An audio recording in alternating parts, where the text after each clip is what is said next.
Okay, so a few weeks ago, I was refereeing for Grappling Industries out at BCIT, and among the divisions I refereed, I did the beginner no-gi division. And there was this giant round robin. They had everybody fight everybody. And then I think the 4 guys that did best in the round robin, they went on to the elimination round. And here are the matches from that I refereed.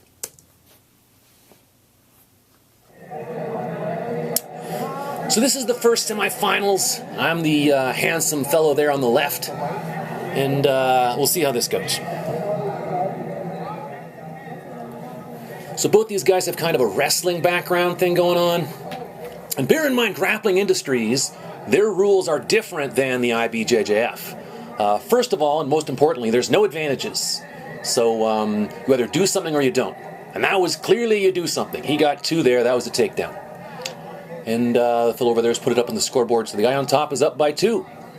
So, Grappling Industries, there's no advantages, and also, generally, the white belts are allowed to do the stuff that in IBJJF would be reserved for blue, like white belts can wrist lock, and blue belts can do the stuff that'd be reserved for purple, and purple can do the stuff that's reserved for brown and black. There's knee bars, I think, like purple. Anyway.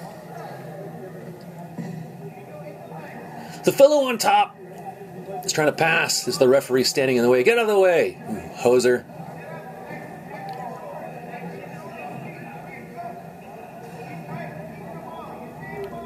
You see the guy on the top is looking for a sweep. Oh, see that? That would be an advantage under IBJJF rules. He almost swept him. But here, he didn't get on top and hold it for 3 seconds. So did he sweep him? No.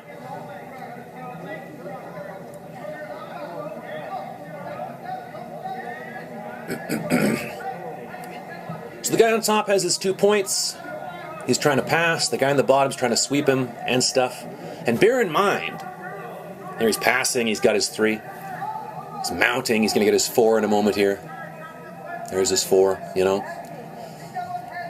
And bear in mind, as I was going to say, there's a big difference between stalling and defending. If you're in someone's guard and they're attacking you with sweeps and submission attempts and stuff, and you're defending them, that's not stalling, you know, but you're shutting your opponent completely down and not even allowing them to attempt to sweep you and submit you. That's stalling. That's shutting everything down. But if he's going for you and you're defending and stuff, look at the guy on top. He's going for a head and arm choke. Very hard to get from mount, though. Oh, there you go. He secures the head and arm choke. That's a submission. On to the next one, you know?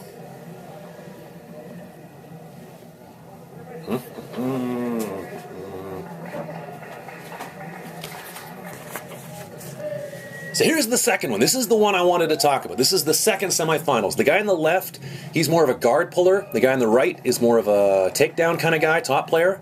And I don't know why the guy in the burgundy there had pulled guard on everybody, but now he's going on to fight this takedown guy, and he's like, you know what, I'm going to do takedowns with the takedown guy. Why would you do that? Like, dance with the girl you brought to the dance. Like, if this guy's been practicing, like he got here, the guy in the burgundy there, see he's got his leg. He got there by pulling guard and submitting everybody, some with footlocks and stuff. But then he does takedowns with the takedown guy? What are you doing?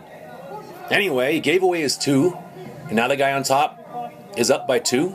And like I said earlier, the guy on the bottom, now that he's down on points, is going to look for sweeps, submissions, attacks, whatever. And the guy on top is just going to defend. But that's not stalling, is it? It's defending, you know? Watch this. See, that guy backs away, he's like, get up, get up. I penalize him because I'm like, it's not the UFC. You have to engage. It's a grappling contest. You can't back away and tell the guy to get up, you know? Like Dwayne Bang Ludwig versus Genki Sudo or whatever it was back in the day, you know? So the guy on top has 1 penalty, right? And bear in mind, this Grappling Industries, their penalizing system is also a bit different than IBJJF. I'm much more familiar with IBJJF, right? So far, the guy on top, or the guy in the black there, see there now the burgundy guy's trying to do, but, you know, what got him here, but he's down by 2. He should have done that right off the hop. If he'd done that right off the hop, the guy on top wouldn't have his 2, you know? And maybe he wouldn't be, you know, got a penalty too, but whatever, you know? Or maybe he would have backed away and just gotten a penalty, you know, but anyway. The guy in the burgundy there is now attempting to seal the deal by pulling guard and attacking with stuff, but the guy on top is up by 2. And he's got, you know, 1 penalty for backing away, but so be it. You know, he's still up. And the guy in the burgundy's butt scooting towards him. He doesn't want to stand, because if he stands, he might get taken down again. The guy in the black clearly has better takedowns, you know? So, you know, the guy in the burgundy's in a tight spot here. You know, he's down by 2 points, which means he has to attack, which means the guy on top has something to defend against, which means he's not stalling, you know? Although he is backing away a little bit here, you know? But look, he's still engaging his opponent. He's not, you know, he's not stalling, you know? And bear in mind, like I said earlier, both these guys had competed in the round robin, so this is like their 5th or 6th match of the day. So they're both just, you know, drained, you know? As am I, because I was refereeing all day as well. The sushi was really good. Anyway, the guy on top, he got 2 for that takedown. There I'm penalizing him for putting his hand on someone's face, but actually under Grappling Industries rules, that's not even a penalty for putting your hand on someone's face. Under IBJJF rules, you get penalized for putting your hand on someone's face. Here, nuh-uh, so that shouldn't have been a penalty. Anyway, the fellow on top. I mean, I'm probably in my head right now as the ref thinking he's getting a bit stally, but now he's in half guard. Moving from guard to half guard is not stalling, you know? And now he's clearly trying to, like, climb the coconut tree. That's not stalling, you know? See, he's trying to pass. Has he passed there? I can't see from this angle. Yeah, evidently he has. I'm giving him 3. You can see he's clearly passed there. So now he's up by 5. He's up by 5, and I've given him 2 penalties. Oh, now he's bleeding. His nose is bleeding. And I switched from being the referee to the janitor for a moment there. Here, just watch. While I do that, let's go over the rules. Who's allowed to knee bar in Grappling Industries? Knee bar. Yeah, blue belts and purple belts can knee bar in Grappling Industries. Isn't that crazy? It's always important. I think you can even maybe see this book sitting there on the table. You know? Because God forbid that, you know, jiu-jitsu tournaments have the same rules for everybody. IBJJF and Grappling Industries and ADCC, you know, that I'm doing next week or whatever. NAGA, you know. I don't know if there was one back there they called FILA, you know.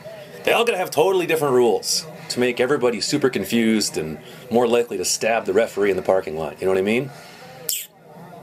Ridiculous. Judo, there's one set of rules for judo, you know? And don't bring that Kosen judo garbage my way. It's one set of rules. That's within the Olympics. Okay, wrestling, there's a couple. Greco, freestyle, folk style, whatever. At least they're down to 3. How many frickin'... Anyway, whatever. Now he's stuffing cotton swabs up his nose. We've cleaned the mat. We're starting off in the same position. Half, you know, side control. The guy on top is up by 5. I've penalized him twice, even though 1 I shouldn't have, because it's putting your hand on the face in Grappling Industries. Totally okay. You can't fish hook. You can't put your fingers in the guy's mouth. They're in his eyes, but anyway, putting your hand on the face? Sure. Put your hand on his face in Grappling Industries. IBJJF? Nuh-uh. You know? In ADCC, you can just slap people, you know? Watch this. Okay, so... You tell me, okay? Because I'm about to... He's bleeding again. Here, I'll foreshadow something, okay? I'll foreshadow something. I'm going to penalize the guy in black again, soon, for leaving the mat, over there on the right. And the guy in the black starts giving me some attitude about, oh, hey, he was pushing me off the mat. You, write in the comments below if you think it was the red guy in the burgundy pushing him, or if it was the guy in the black backing away. You know? There's something, you know? And also bear in mind, under Grappling Industries, you're supposed to disqualify a guy after 3 penalties. You know what I mean? But realistically, even though the guy's at 2, right? I shouldn't have penalized him for putting a hand on the face, because in Grappling Industries, apparently that's not a penalty. IBJJF, it's a definitely a nuh-uh. you know? And in IBJJF, you can also penalize the guy for talking to the referee. But here in Grappling Industries, it's not so much penalizing for talking to the referee. It's like there's a thing in here about like displaying a lack of, I don't know, what is it here? Talking to coaches or spectators during the match results in a penalty. I don't know. Anyway, there's not one in there about, you know, talking to the referee. So realistically, the guy in the black, at the end of this, here again I'm foreshadowing, there's only 2 penalties I should have given him. And the second one, you'd give me your opinion here. Backing away is a penalty, and going off the mat. I don't want to put that in quotes, but you tell me in a moment here if you think this is going off the mat. Okay, so you tell me if this is, there's one. I think that's the dude backing off the mat. Watch this, here's another one.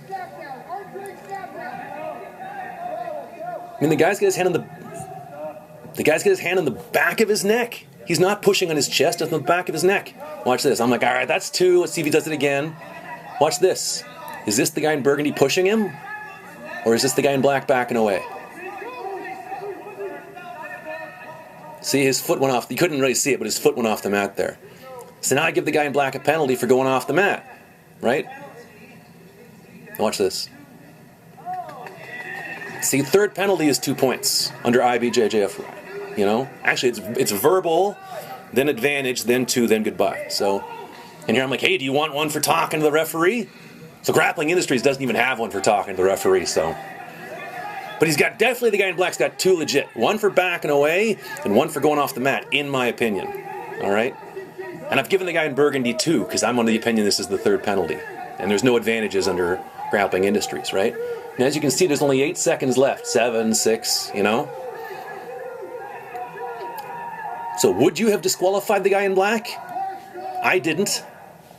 You know, even though under Grappling Industries you're supposed to DQ the guy after 3 penalties. But really, of the stuff he did there, only 2 things were breaking Grappling Industries rules. One is backing away, and one is going off the mat. Anyway, here's the match for the bronze medal. So the guy in the burgundy, he's going to probably pull guard. There it is. You know, he learned his lesson in that last match, didn't he? And the fellow on top, he's more of a wrestler cat, so let's see what he can accomplish. You know, can he pass the guard? You know? That's the question. The guy on the top's looking for sweeps. And again, like I said, Grappling Industries, there's no advantages, so either you sweep the guy or you don't, you know? And so far he hasn't, you know? There was a few matches on that day that were, you know, puller versus passer, as I like to say. You know, one guy pulls and uses his guard, and the other guy tries to pass. And when that's happening, you want to score the 2 when the guy pulls. Try and tap his knee or be touching him in some way that makes the referee give you the 2. You know, because there's a big difference between a guy in his back who's playing his A game, he's working on his back game for a while.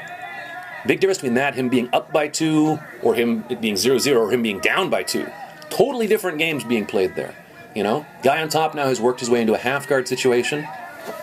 In IBJJF rules, that would be an advantage, unless you pass, in which case it would be 3. But there's no advantages in Grappling Industries, you know? God forbid we do everything the same. Nope, gotta increase the likelihood of the referee getting stabbed. Has he mounted yet? Yeah, there he is. I'm giving him the points for the pass.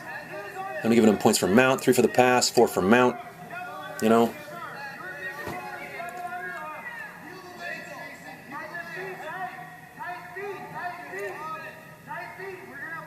Anyway, he's mounted on him.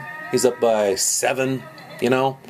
The guy in the bottom, hey, he tried his A game. He tried the whole pull the guard, use his guard thing, but the guy on top was able to pass and mount. So that's 3 for the pass, 4 for the mount, you know. So they're both bringing their A game to the table. It just happens to work out this way, you know. You know.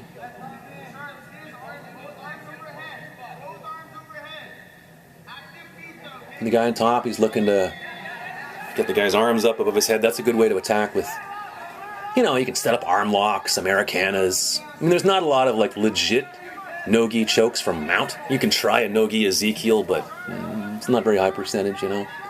You can do the head and arm if you get the guy's arm across like that. Oh, is that going to be another 3? I think he's still passing. There you go. Still kind of got a guard. There you go. There you go. That's another pass. There's another 3 for passing.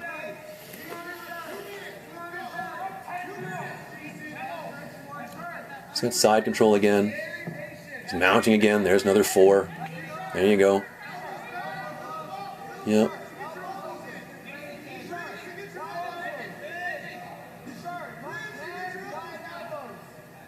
And again, these guys fought their way through the round robin or whatever. So this is like, I think the guy in Burgundy, this may be his 7th fight of the day. You know, like in the round robin, there was like, I think it was, there was gi and there was no gi. One had 18 fights and one had 22 fights. I forget which is which, but it was a lot of fights. And I was the referee for all of them, and now I'm the referee for this as well. You know. And the guy on top, he's passed his guard twice, he's mounted him twice, or whatever. He's got 21 points for some reason. Maybe he's done it 3 times. You know, 7, 7, and 7, you know. Anyway, the guy on the bottom is still trying to get his A game going on, which is, you know, pull and get that single leg X and attack with a footlock. So, you know, hasn't worked out for him so far against this guy, but at least he didn't get 2 scored against him off a takedown like he did against that last cat, you know? Like I said, dance with the girl you brought, or whatever that means, you know? Oh, am I giving him another one? See, there you go. It's 28, you know? He's passed and mounted him like 4 times now. So, you know, 30 seconds left. I like how Kabir's shouting, hide his face from the ref. I don't know why you'd want to. Okay, cool. No problem. That's fun. And these were the last matches of the day, in case you can't tell. Looking around, you can see the gym is empty except for me and these 2 sweaty dudes and all the screaming people, you know? So, it's at this time of the day when things get a little bit woolly or whatever, you know? Everyone's had a long day and people are yelling things maybe they wouldn't have yelled earlier in the day, or things you wouldn't even have heard earlier in the day because there's more people. And as the referee, I'm just sick of all this crap. I just want to, you know, get out of there or whatever. I'm still doing my job, but, you know, I'm feeling a bit more willing to, you know, or a bit less willing to deal with people trash talking. Here I'm telling the guy, do you require medical attention? And he's not getting up, so I'm alerting the medics. Hey, this guy, I'm asking him if he needs medical help, and he's not answering, so maybe he needs medical help, you know? Because, you know, that's part of my job as a referee, to make sure nobody dies. This guy wins on some points, you know? And now we're moving on to the finals. Here's the finals, you know? Wrestler 1 versus Wrestler 2. And that's the way it is a lot of the time with submission grappling or whatever you want to call it, you know what I mean? Sometimes it's the guy who has the better wrestling that wins, as crazy as it sounds, you know? Anyway, the fellow in the black that, I don't say nearly got DQ'd, but I was considering DQing him in the earlier match. Here he is. Hopefully he's not bleeding from his nose. Versus the guy that won the earlier match by, I think it was head and arm choke. You know, they're facing each other. And, you know, this is shooter versus shooter, or whatever it's got, you know? They're neither guy's pulling guard, you know? And sometimes at the white belt level, when nobody wants to pull and they're both wrestlers, sometimes they're both kind of bad wrestlers. And then as a referee, you're just standing there going, oh God, this is 5 minutes of my life I'm never going to get back, you know? But these guys are both pretty good, so I think one of them does eventually score a takedown. Or they get it to the ground somehow. But, you know, it's worth watching. And if you want to put a comment below, if you do think this is, well, there it is. No, he's not going to get it.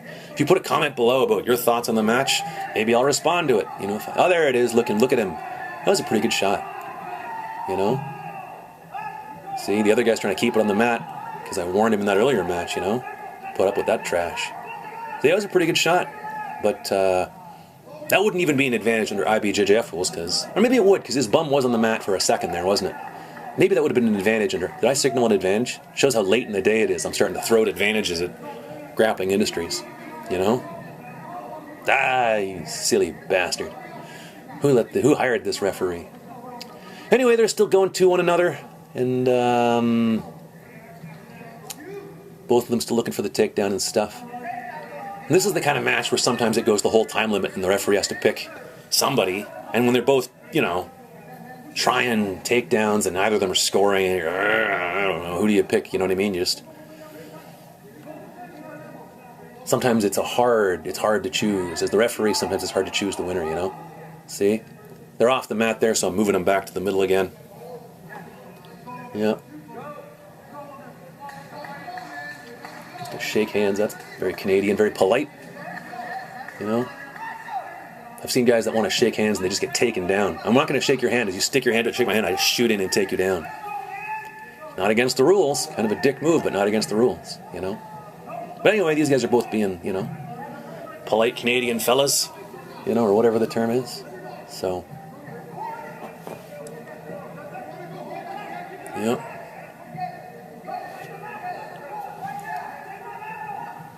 Minute and a half left here. Nobody's scored. And at this point, I'm not really going to penalize anybody, because in this one, the guy in the green, or whatever you want to call it, the green top, he really is driving into the dude. And if they go off the mat, that really is because the guy's pushing forward, you know? It's not like the earlier one where the guy in the black was backing off the mat while the dude in the burgundy was trying to get something going on, you know? So, these are the sort of things that as a referee you pick up after, you know. How long have I been reffing for? 16 years? Something like that? There's your takedown. That's going to be 2. See? Oomph, dois, tres. There's the 2. See? Trying to put the hooks in or whatever. So he's got his 2 for the takedown. He's on top. Now I wore the 4. And then the guy yells, "There's no hooks." And I'm like, that's not back. That's mount. Now he puts the hooks in. And I say, now there's the 4 for the hooks. You know? The guy over there, I'm giving him the, you know? Now I'm checking to see if the dude's getting choked, because I'm like, damn, I hope this dude's not getting choked unconscious while I'm trash talking the coach over there. But anyway, yeah, if you mount a dude, that's back mount. And if you put the hooks in, that's another 4. And then, if the guy rolls on his back and you mount, that's another 4. You can get 12. You know what I mean? For back mount, rear hooks, and mount. Each of those are worth 4. Anyway, he's choking him here. How much time is left? There's just a few seconds left, so, you know. But the dude's up by 10, you know. 2 for a takedown, and then 4 for the rear mount, and 4 for the hooks, so that's a clear victory, you know. And it is what it is, you know. I'm going to raise somebody's arm. Shaking hands and hugging, you know. They never hug before the match, or maybe they do, I don't know, whatever. There you go, raising the arm. He gets the gold medal, there gets silver, and blah, blah, blah. All right, party on, see you later.